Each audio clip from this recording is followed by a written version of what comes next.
Good morning. Welcome to Letting Go in 2019. I'll be reading from The Language of Letting Go by Melody Beattie, copyright 1990. Finances. Taking financial responsibility for ourselves is part of recovery. Some of us may find ourselves in hard financial times for a variety of reasons. Our recovery concepts, including the steps, work on money issues, and restoring manageability to that area of our life. Make appropriate amends, even if that means tackling a $5,000 debt by sending in $5 a month. Start where you are with what you got. As with other issues, acceptance and gratitude turn what we have into more. Money issues are not a good place to act as if. Don't write checks until the money is in the bank. Don't spend money until you've got it in your hand. If there is too little money to survive, use the appropriate resources available without shame. Set goals. Believe you deserve the best financially. Believe God cares about your finances. Let go of your fear and trust. Today, I will focus on taking responsibility for my present financial circumstances, no matter how overwhelming that area of my life may feel and be.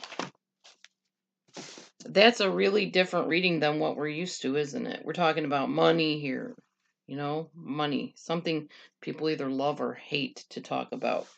They usually love it if they have plenty of it, and they hate it if they wish they had more. So, the first thing I want to tell you is if you are with a partner or a marriage partner, like husband, wife, make sure that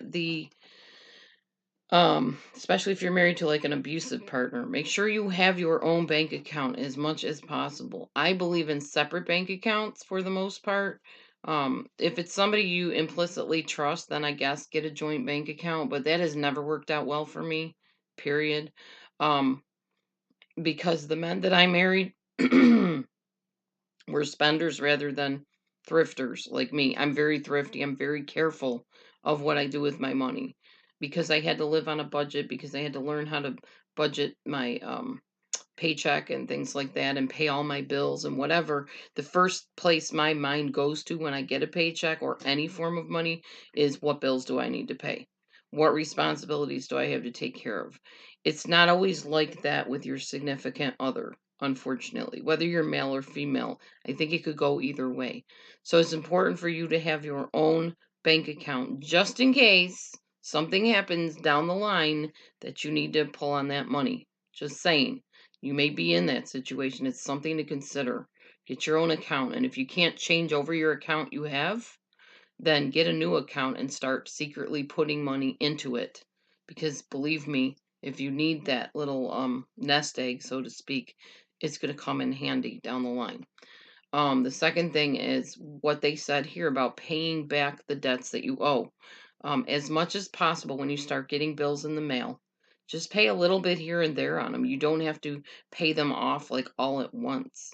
Just start making strides. And I'm talking to myself here too, because I know a couple bills I really need to just start putting a little bit towards.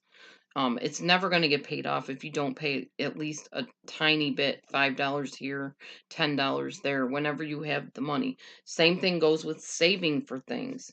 Start yourself a savings jar. I know one new bill that has come about after the house was kind of put over into my name is now I have to pay property taxes, something I barely even heard of, let alone had to pay. See, when I was married, the guys in my life did all that stuff. So I was in the dark on all that. I didn't even budget, the checkbook, so to speak, or the finances. I had no part in that.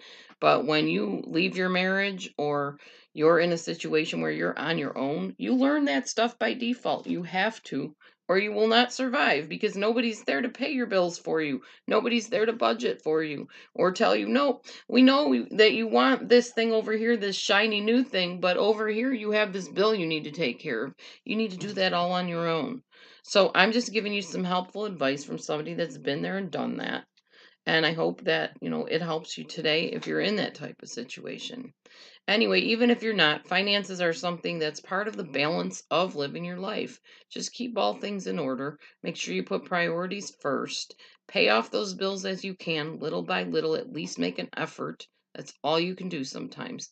And everybody have a blessed day and be prosperous. And we'll see you on the next Language of Letting Go, um, Letting Go series, Letting Go in 2019. Thanks. See you tomorrow.